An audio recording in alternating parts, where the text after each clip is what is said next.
Boa tarde, Bahia. No ar, encontro marcado. Temos hoje a grata satisfação de receber o Dr. Nilvano Andrade, que é especialista otorrinolaringologia e cirurgião cérvico facial. Dentro de instantes, nós vamos explorá-lo acerca desse assunto muito importante e dessa especialidade tão em moda hoje, porque nós estamos atravessando uma fase que muita patologia, muita doença aparece nesse período. Dentro de instante.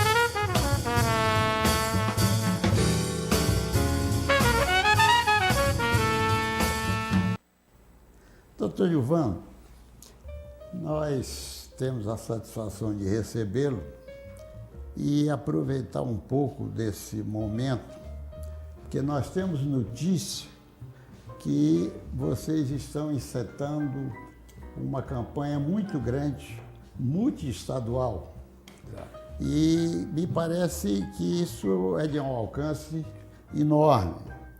E como tal, o momento para que você pudesse externar aos nossos telespectadores a finalidade dessa campanha, qual foi essa ideia, por que ela assim surgiu e ela foi, digamos assim, invadida em vários estados e seria muito bom. Bom, em primeiro lugar, bom dia, doutor Luiz, colega, é um prazer estar aqui, assim, muito feliz pelo convite. E em relação à campanha, nós já temos 3 anos de caminho. Na primeira etapa da campanha, que tem uns 3 anos atrás, nós fizemos os infláveis. Então aqui em Salvador, por exemplo, trouxemos o inflável do nariz. E esse inflável, a população poderia passar através do nariz, separando a parte normal da parte patológica. Hoje temos o inflável do ouvido e o inflável ainda da garganta. Bom, nesse modelo agora, nesse último ano, nós nessa última campanha agora, que está se realizando agora, não trouxemos os infláveis. Fizemos um outro elemento já trabalhando com prevenção. Então, a Associação Brasileira de Otorrinolaringologia e Cirurgia Cérvico-Facial, ela trouxe para Salvador e está fazendo em vários estados ao mesmo tempo, hoje, uma campanha em 10 estados, em que essa campanha se leva um caminhão, né? O caminhão viaja pelas diversas cidades do país, e dentro dessa campanha nós distribuímos panfletos, fazemos questionários para poder conhecer a estatística das principais doenças ligadas à otorrinolaringologia. Agora me diga uma coisa, parece que é na Bahia só, na praça aqui em Salvador, é isso? Nós estamos fazendo em Ondina, que é um local central, de fácil acesso, em Ondina, na Avenida Oceânica, então fica próximo ao IBR, ali da frente do IBR, então, e do Colégio Social, então também é de frente a ele. Ali tem uma praça que inclusive serve para deficientes, né? Então, ali nós estamos fazendo essa campanha, tem um caminhão já lá instalado, vão ter aulas mostrando à população como se devem prevenir de uma série de elementos. Bom, a especialidade de otorrino, né, que bem conhece, otorrinolaringologia ainda, e a associação nossa colocou cirurgia cérvico-facial, né, associada a ela, porque não podia desmembrar. Então, nós vamos ter em cada área dessa elementos de prevenção. Então, na parte de ouvido, né, nós vamos prevenir a questão da perda auditiva neonatal. Então, o diagnóstico precoce, quanto mais cedo se faz o diagnóstico, de perda auditiva, mais cedo se consegue estimular a criança, mais linguagem, mais interação social. Agora eu queria, só para poder fazer assim um entendimento, para que os nossos telespectadores pudessem, digamos assim, usufruir desses ensinamentos, pergunto eu a você, a percepção que os pais, né, ou as próprias pessoas fazem para que sintam isso, é esse momento que vocês vão orientar para que tenha, digamos, entre nós os primeiros sinais ou sintomas, né? Exato. Então, o que é que vocês teriam só, digamos, dessa parte do ouvido, né? Na parte da otologia, como nós chamamos. Então, digamos, o que é que vocês estão querendo nessa parte para preveni-lo nesse contexto? Pronto, excelente. Vamos destrinchar essa otorrinolaringologia. Vamos ver, é um prazer. Bom, em relação à questão do diagnóstico precoce da perda auditiva, existe hoje o que nós chamamos de o exame da orelhinha, né? O exame da orelhinha é um exame muito importante porque ele faz logo após o nascimento. Inclusive, hoje é obrigatório em todo hospital, né, em toda maternidade, ter esse exame disponível para a população. Né? Por quê? Porque, eu ia falando do pezinho, diferente do exame do pezinho, que você tem geralmente um caso a cada 10 mil pacientes, perdas auditivas, nós temos de 30 a 50 perdas a cada 10 mil. Então, é importantíssimo que se faça, porque desde cedo a criança nasceu, ela fez o exame, foi diagnosticada a perda auditiva, ela passa então a ser estimulada, ela passa a ser examinada com outros exames complementares, vamos fazer exame do tronco cerebral, toda a avaliação auditiva para começar a estimulação a partir daí. Então, o fato da família conhecer os sinais, como o meu colega falou, isso já é uma fase mais tardia. Então, por exemplo, ele só vai começar a observar quando a criança tem 6 meses, 1 ano.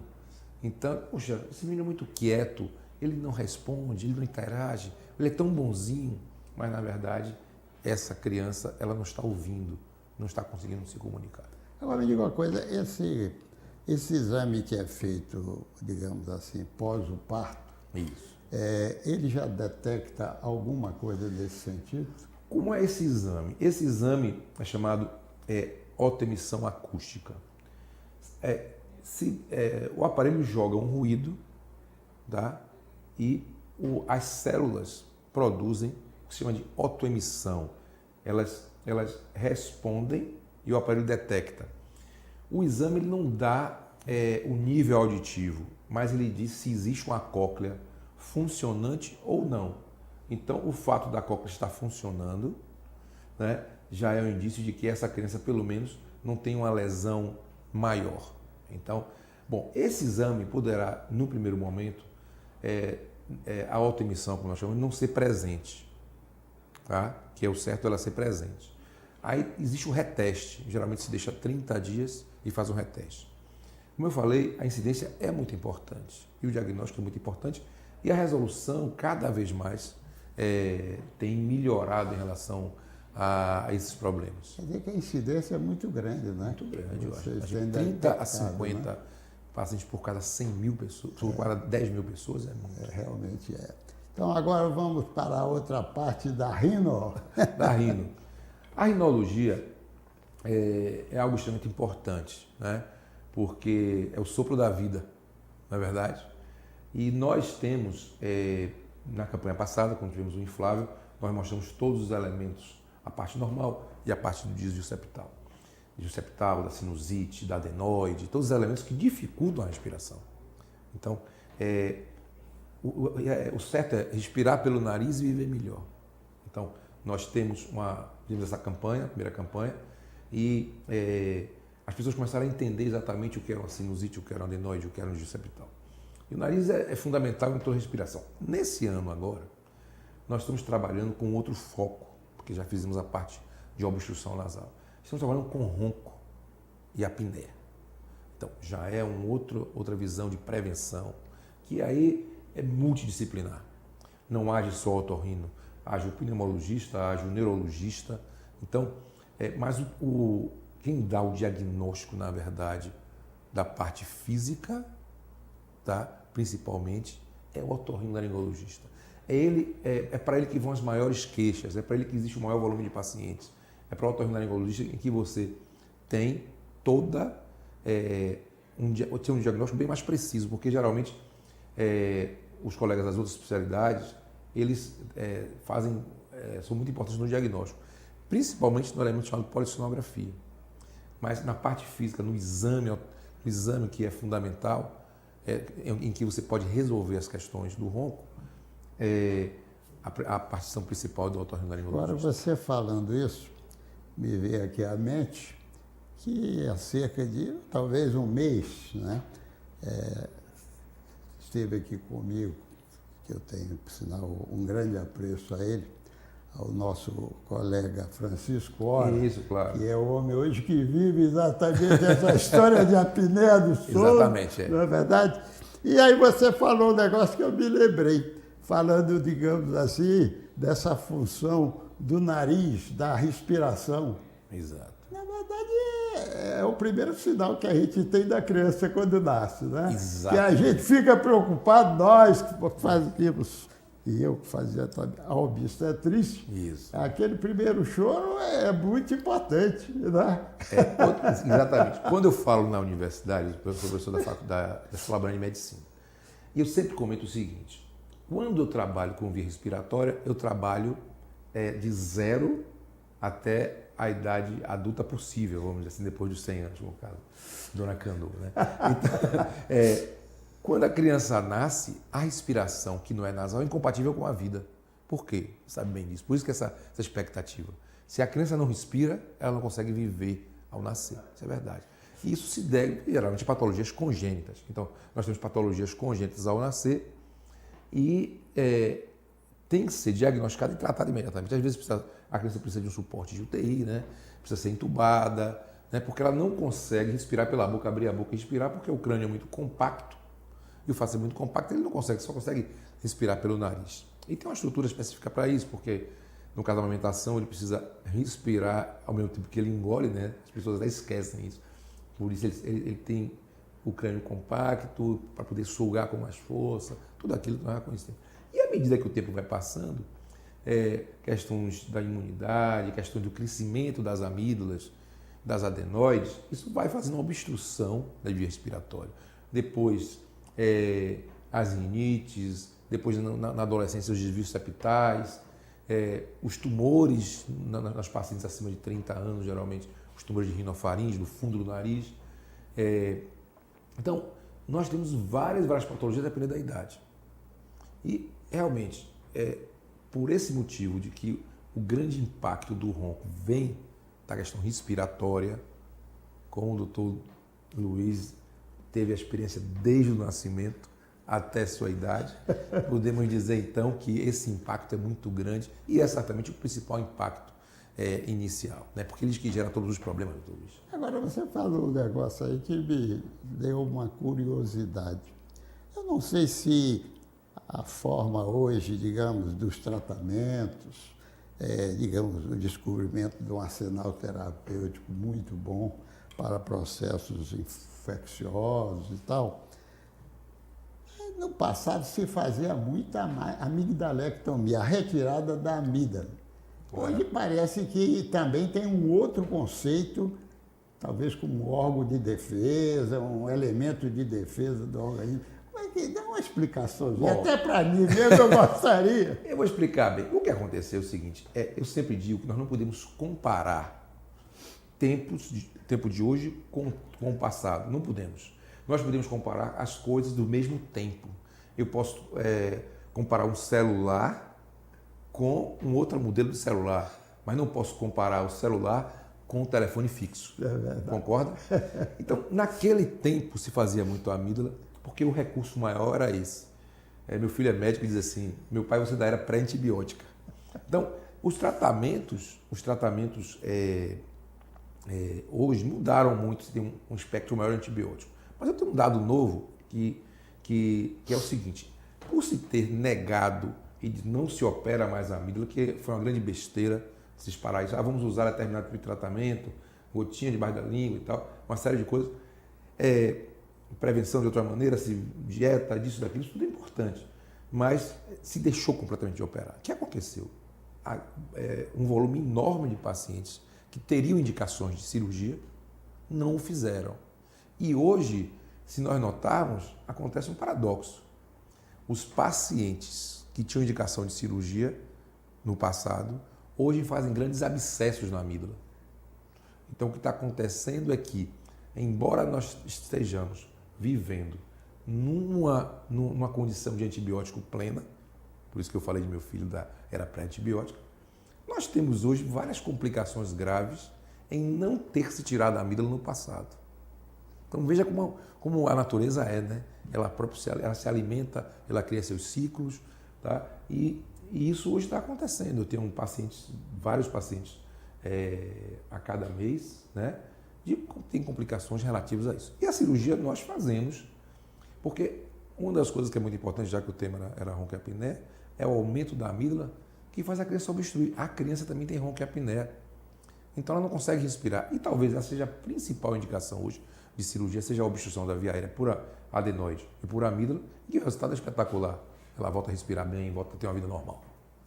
Tá bem. Então agora vamos lá para a parte que já pegou um pouquinho da laringologia, né? Mas de qualquer maneira, desse teor, o que é que vocês também estão orientando? Esse ano, a Associação Brasileira, ela resolveu algo muito importante que não tinha sido tocado, que é a associação da voz profissional, da prevenção das patologias utilizadas ao uso da voz, tanto no indivíduo comum, né, da indústria, quanto no indivíduo que no seu trabalho no dia a dia, com os professores, e quanto nos cantores, por exemplo. Então, esse espectro de pacientes que utilizam a voz, minha voz não é essa, estou com uma disfonia, né, um pouco rouco, e a campanha voltou para isso, para estudar esses pacientes. Então nós vamos ter lá uma série de questionários para que a população entenda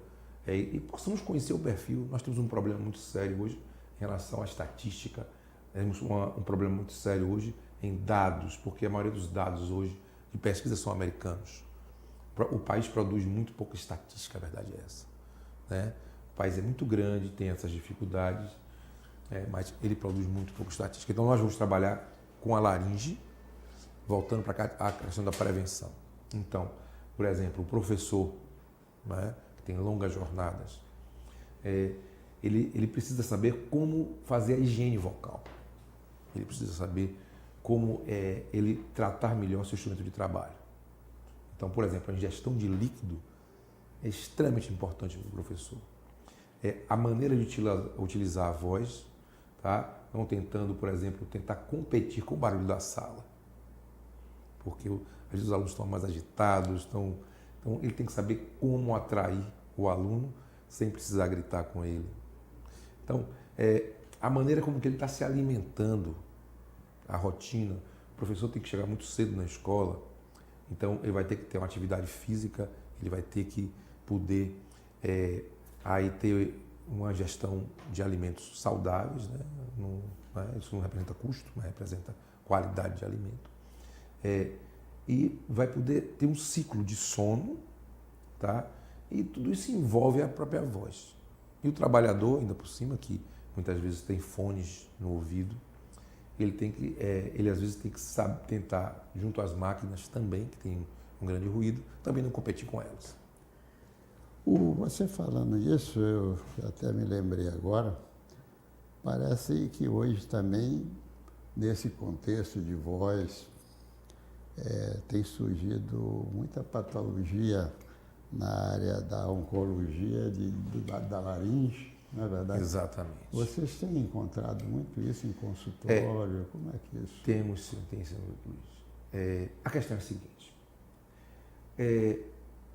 Nós sempre dividimos no otorrino dois tipos de paciente. O paciente que fuma, o tabagista, e aquele paciente que não fuma. É uma estatística muito breve, não é atual exatamente, mas os dados vêm se confirmando próximo a esse número, que é o seguinte: um paciente que não fume, que tenha 20 anos de idade, por exemplo, 25, 30 anos, jovem, a chance de ele ter câncer de laringe é 0,0, outro 0,6%. Agora, nós encontramos que mais de 92% dos pacientes que têm câncer de laringe fumam. Então, nós podemos separar totalmente esse paciente que fuma desse paciente que não fuma. Então, lamentavelmente, né, nós temos encontrado, porque a grande vantagem da questão do câncer em relação à laringe é porque hoje nós fazemos um diagnóstico precoce. Então, o paciente que é tabagista, por favor, procure o otorrino a cada 6 meses, pelo menos. Tá? E procure parar de fumar, que é o principal. O cigarro é realmente algo que traz grandes transtornos, mas a laringologia tem dado diagnóstico precoce, lesões menores, cada vez menores, e ressecções menores, né? Porque infelizmente o diagnóstico às vezes era mais tarde, era tardio, você não teria então como, já quando fosse tratar, já teria grandes mutilações, vamos dizer assim, tiravam-se grandes lesões. Você apresentou, Nilvando, uma estatística importante, para que às vezes se acabe com aquela ideia que as pessoas têm aí. Bom, quem fuma morre, quem não fuma também morre e tal. Quer dizer, é o tipo da ideia idiota que não deve existir, não é verdade? Porque já está sabendo que faz mal, traz, digamos assim, essa patologia tão ingrata, não é? E, além do mais, não é só pulmonar, é também exatamente de outros segmentos do corpo humano, não é? Eu até queria lhe dizer uma coisa. E até vem na minha área. Vem na minha área.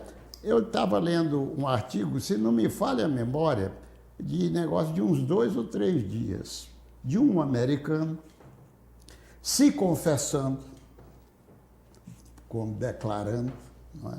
De que ele era, me permita, mas é instrutivo, que ele era amante, praticante do sexo oral. Certo.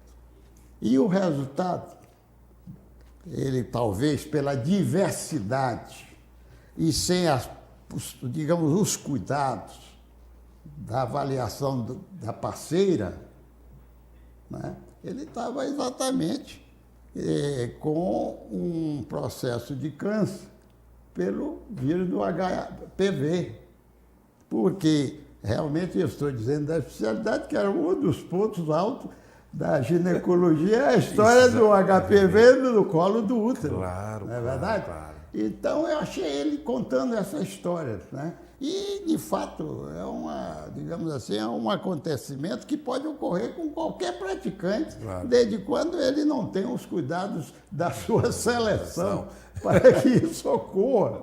Então, isso que nós estamos trocando ideia aqui, embora seja um assunto assim muito restrito, mas que ele mesmo declarou na imprensa esse fato. Né? Em relação... eu estou feliz, Luiz, pelo seguinte, nós estamos fazendo uma tabelinha boa aqui, né? E a primeira tabela, eu falo em relação à morte, né? O médico, na verdade, ele não foi feito para curar, ele foi para dar conforto. Então, o fato de morrer, felizmente, todos nós vamos morrer. É verdade. Porque se nós não morrêssemos, não poderia ter nova vida, não teriam novos ciclos em todas as esferas. Então, a vida, ela tem inúmeras esferas, inúmeros ciclos, e nós participamos dele. Então, todos nós vamos. Agora, é bem melhor morrer com conforto. É bem melhor morrer com uma morte natural. Quer dizer, é muito belo a família acompanhar o seu pai, a sua mãe, até aqueles últimos momentos, e que eles morram de maneira suave, como foi minha mãe, por exemplo. Então, esse é o primeiro elemento. O segundo elemento do HPV, né? Realmente, com o passar do tempo, cada vez mais cresceu as múltiplas relações, mas também cresceu a prevenção. Concorda? Então, são elementos que vêm tentando se equilibrar aí. O HPV tem algumas controvérsias em relação ao otorrino. No otorrino ele gera uma coisa chamada papiloma de laringe, né? A discussão é que aqui esses pacientes geralmente adquirem um papiloma no canal do parto. Porém, existem pacientes que fizeram cesárea e que têm papilomatose de laringe, quer dizer, tem HPV. E aí? Então, ainda se falta muito conhecer sobre esse vírus, né? Já se conhece muito hoje os tipos virais, porém, tem muita coisa a ser vista ainda. E a predisposição, da mesma maneira que a predisposição da parte ginecológica, na laringe também é a mesma coisa. Geralmente, no que nós chamamos de papiloma, tem um papiloma e a papilomatose. A papilomatose é uma lesão agressiva na laringe. O papiloma geralmente é uma lesão isolada. A papilomatose, no caso, quer dizer, múltiplos papilomas, o HPV bem extenso, ele segue a via respiratória. Então ele vai para o brônquio. E lá ele gera muitas vezes câncer. Nós tivemos alguns casos já assim. Então esse é o grande problema. No câncer de laringe também ele facilita. Então veja que nós estamos conversando de otorrino, estamos indo na ginecologia e na obstetrícia, nessa tabela, e nós conseguimos ver que a vida tem uma relação com todos esses elementos, né? Então o câncer do colo do útero está sendo abordado na laringe. Não é verdade? É verdade. E aí a gente agradece essa tabela. Até essas coisas que são... Mas eu achei interessante, digamos assim, foi ele se tornar ostensivo, que não é uma coisa muito comum, né? E deve ter uns 2 dias, eu não sei se foi, que eu gosto muito de ler aquela parte, eu digo sempre aqui, vou repetir uma coisa que eu já falo quase sempre, que eu leio a Folha de São Paulo, e tem lá um caderno cotidiano. Isso. Caderno cotidiano sempre aparecem pesquisas e não só também as patologias que você, então, né, lê a respeito disso, que me parece que tem uns 2 ou 3 dias somente que isso foi publicado. Eu até não sei porquê, eu costumo até selecionar quando aparece alguma coisa nesse contexto. Viu? Isso de alguma maneira é muito importante, desculpa ele interromper, mas é muito importante porque a imprensa hoje, e o canal, né, os canais de televisão, né, a mídia de maneira geral, ela tem participado de maneira muito, muito importante em relação ao diagnóstico. Principalmente que hoje nós temos algo que era muito carente no passado, que é a imagem.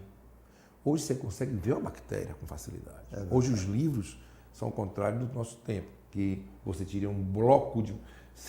Poxa, eu quero encontrar uma figura desse livro. Você passava, hoje você tem atlas fantásticos, você tem uma outra maneira de interagir, inclusive, com a própria patologia.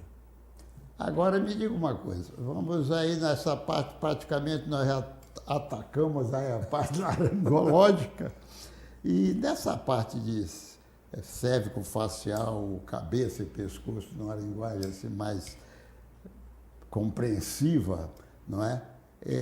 O que você tem assim de encontrado na clínica, assim, de uma forma sintética, porque parece que o nosso tempo já está começando a se esgotar, mas nós vamos depois trazer aqui, você está em campanha, nós vamos trazer aqui, você depois da campanha, eu vou lhe convidar já antecipadamente, para depois da campanha você nos trazer o resultado dessa campanha. Excelente, excelente. Bom, o que eu queria dizer em relação à parte cérvico-facial é o seguinte, quando se fala em cérvico-facial, se fala na questão da cabeça e pescoço, mas também fala em face, em questão da craniomaxilofacial, as patologias que estão ligadas ao ronco e à apneia, em que você faz as osteostomias, você faz os avançamentos, você age nas síndromes de uma maneira geral, na questão craniomaxilofacial, que está ligada à parte facial. A questão da estética facial também é aí trabalhada. E na questão da cabeça e pescoço, nós temos aí glândula tireoide, nós temos toda a cadeia ganglionar que traz muitas vezes sinais de metástases, né? Então o exame do pescoço é um exame muito importante. Nós temos diversas patologias no pescoço, o corpo todo passa pelo pescoço. Não é verdade? Então, comunica o corpo com a cabeça. Então, nós temos aí inúmeras patologias. Mas se tivermos que trabalhar 3 segmentos, nós vamos trabalhar a parte de estética facial, a parte de crânio-maxilofacial e a parte cervical, no caso, provavelmente dita como a glândula tireoide, a própria laringe, o esôfago E a via digestiva que tem uma relação importantíssima com a via respiratória, trazendo patologias também da via respiratória. Mais ou menos isso. Olha, eu queria tornar, digamos assim, a reforçar esse convite, Obrigado. não só porque você traz uma ideia perfeita dessa campanha, né? O sucesso do que conseguiu para poder fazer essa prevenção.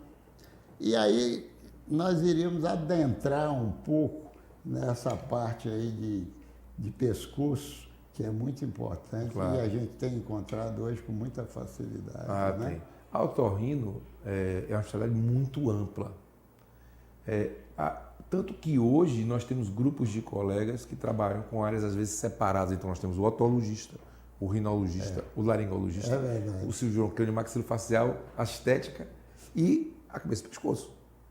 Então, certamente nós podemos falar de cada tema de maneira, né, a tentar ver se podemos esclarecer a população em todas essas áreas.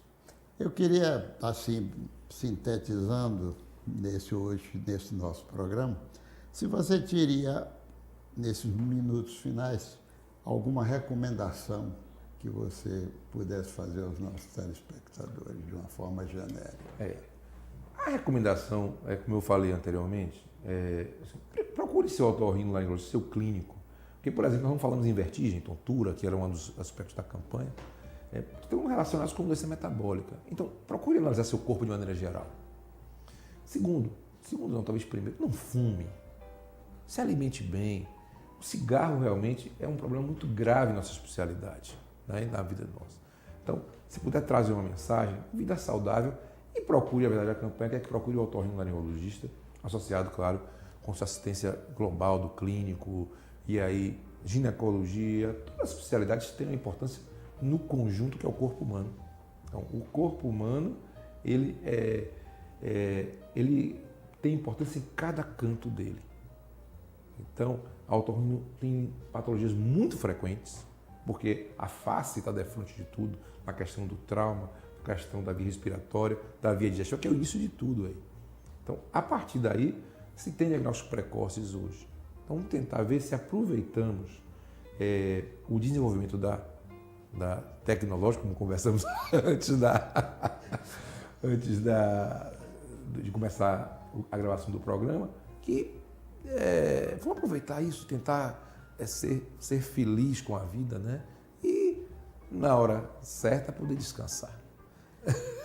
Olha, você me trouxe também uma lembrança do seu saudoso pai, o nosso colega doutor Otaviano Andrade. Muito obrigado. Que eu ainda guardo a imagem dele, não tanto contato, mas pelo menos de várias vezes próximos da nossa formação médica, né? Porque parece que 1 ano ou 2 anos de diferença de formato. Verdade. Meu pai foi uma pessoa muito importante no hospital que eu trabalho diretamente, que é o Hospital Santa Isabel, muito importante em minha vida, e meu pai não se foi. Meu pai continua perto de mim porque as pessoas só desaparecem quando elas são esquecidas de alguma maneira. E ele está ao lado de mim a todos os momentos, porque em todos os procedimentos cirúrgicos que eu estou, que meu filho hoje também já faz, eu estou próximo a ele, junto a ele, que ele diga assim: meu pai, entra aqui comigo nessa cirurgia. Isso é um testemunho muito bonito seu, viu? Muito obrigado. Obrigado pelo carinho, pela atenção e parabéns pelo seu programa. Muito obrigado.